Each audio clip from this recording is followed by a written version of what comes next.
what we're about to talk to, and the questions you just asked, was the very first step that started the reinvention process of my life.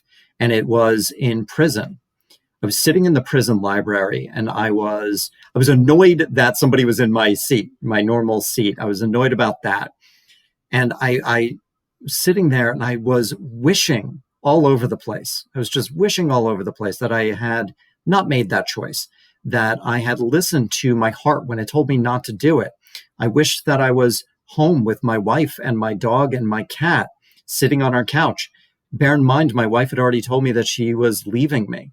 So that was already, an impossibility, if you will, unto itself. I was just wishing.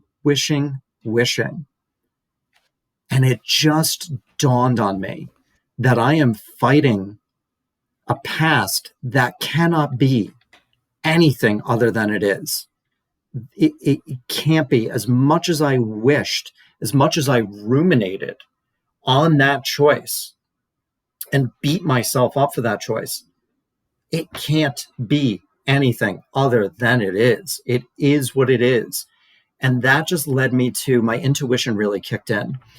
And I wrote, I accept that I made the choices that I made. I accept that I'm getting divorced. I accept that I'm a federally convicted felon. I accept that my finances are ruined. And I wrote, it was half a page to 3/4 of a page of things that were regrets that I accepted because they were reality. They were true. There was no denying them. Mm.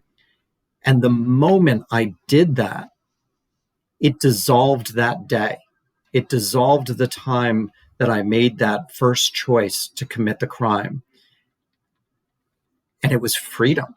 It was I experienced in freedom, or it was experienced in prison, freedom. And it was such an amazing feeling. It was this burden off of me, because not only did I accept all those things, but in doing so, I gave myself a starting line.